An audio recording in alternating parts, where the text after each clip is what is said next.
초등학교 5학년 남자아이가 6개월 동안 수학 점수가 어떻게 변화했는지 한번 보겠습니다.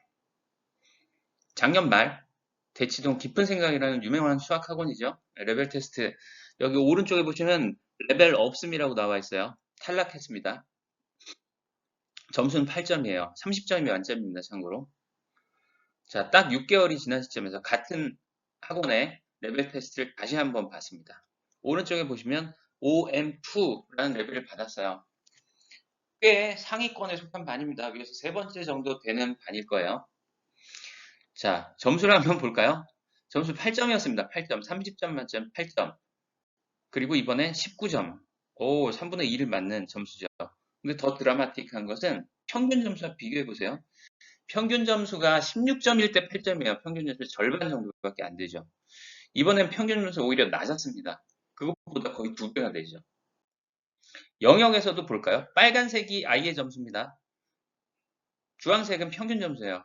빨간색이 없다는 건 다 틀렸다는 얘기예요. 뒷부분은 뭐 거의 다 틀렸고 앞부분도 평균에 훨씬 못 미치죠. 근데 이번에 6개월 만에 본 시험에서는 대부분 평균을 상회하거나 거의 다 맞거나 하는 점수들을 보여줍니다. 많은 변화죠. 영어도 보겠습니다.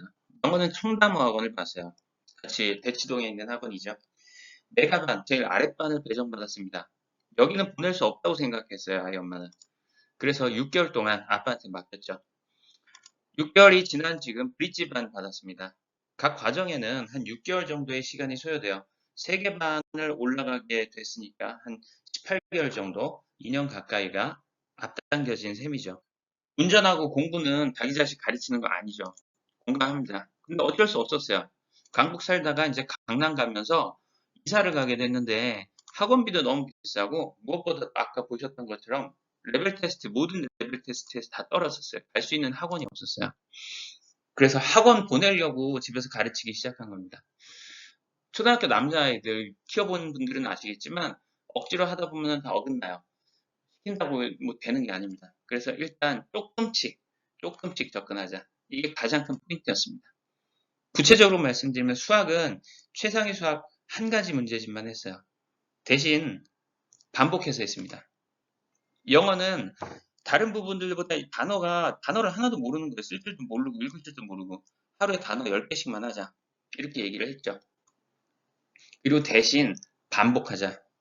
하루 지나면 잊어먹고요. 일주일 지나면 잊어먹습니다. 그래서 반복은 2일차, 7일차엔 꼭 하자. 이것만 약속했습니다. 이게 최상위 수학의 구성인데요. 최상위가 어려운 문제집이라고 생각하시는데 초등학교 문제집까지는 앞에 개념 원리가 아주 훌륭하게 잘 설명이 되어 있습니다. 뭐 여러 가지 볼 필요 없어요. 여러 가지 보지도 못하고. 베이직 컨셉이라는 곳에서 개념들이 설명되어 있는데 요거 3번씩 읽으라고 했습니다. 그리고 예제 풀어보고. 지금 최상위 문제 3번째 풀고 있어요. 한 번 풀었다고 다른 문제 보이지 않습니다. 같은 내용을 반복하니까 자신감이 높아져요. 공부해본 적 없는 나이에게는 여러 가지 문제집 시키는 것보다 한 개를 반복하는 게 최고 좋습니다. 그러면서 오답을 첫 번째 풀었던 걸 두 번째 풀잖아요. 자신감 올라갑니다. 그 다음에 세 번째 풀잖아요. 막히는 게 없어요. 물론 같은 걸 3번 풀었기 때문인데 유형이 그렇게 다른 문제집을 풀었다고 해서 엄청 다른 거 나오는 거 아닙니다. 이런 방식으로 효율적으로 가는 게 좋아요. 6개월 만에 얼마나 하겠느냐 그렇게 해서 6개월 만에 5학년 1학기부터 지금 중학교 1학년 진도 나오고 있습니다. 5학년 1학기, 5학년 2학기, 6학년 1학기, 2학기 요거 다 끝냈어요. 지금 5학년 같은 경우는 3회차 들어가요. 반복돼서 자신감이 생깁니다.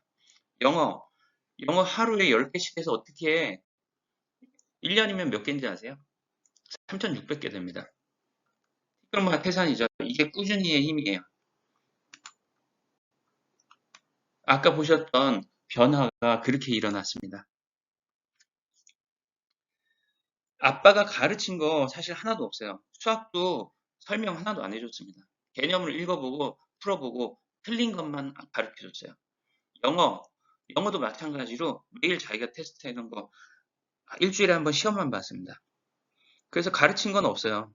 단지 중요한 건 관리하는 거죠. 처음 공부를 시작하는 아이들한테는 매일 꾸준히 할 수 있도록 관리하는 게 중요해요. 이게 스케줄러거든요. 아빠도 회사 다니고 저녁 때 술 먹고 오고 이러니까 매일 관리 앞에 앉혀놓고 할 수 없어요.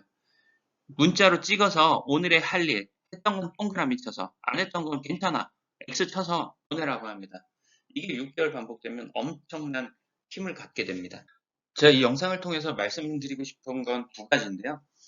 첫 번째, 왜, 그리고 두 번째, 어떻게가 필요한 것 같아요. 근데 이 두 가지 없이 보통 그냥 해 라고 합니다. 그건 나이키나 하는 거죠. Just do it.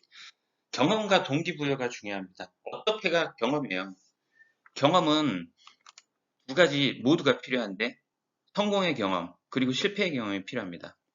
실패의 경험을 해보고 그걸 자기가 극복해냈다는 생각이 들면 그게 성공의 경험이 되는 거예요. 오답 체크가 수학에서는 그 역할을 해줍니다. 틀렸던 걸 다음에 맞게 되면 자신감이 올라가요. 그 이후의 것도 해볼 수 있다는 그런 마음이 생깁니다. 동기부여. 동기부여는 다음 시간에 말씀드리고 싶은 내용에 속하는데요. 아이들한테 왜 공부를 해야 되는지 한 번도 우리는 설명을 해준 적이 없어요. 공부라는 게 뭐지? 이걸 왜 해야 돼? 그걸 알아야 그 다음에 공부를 잘하고 싶은 생각이 듭니다. 공부가 재밌다고 느끼는 아이는 100명 중에 한두 명 정도밖에 안 돼요. 모두가 다 싫어하죠. 그런데 해야 되고 하고 싶은 이유들이 생기는 거예요. 그 이유가 강한 아이일수록 끈기가 생깁니다. 마시멜로 실험에서처럼 버티는 힘들이 생기는 거죠. 그 부분들을 부모님께서 가장 신경 써 주셔야 될 부분이라고 생각을 해요. 그래서 그 내용을 공유해 보고 싶어서 이 영상을 만들었습니다.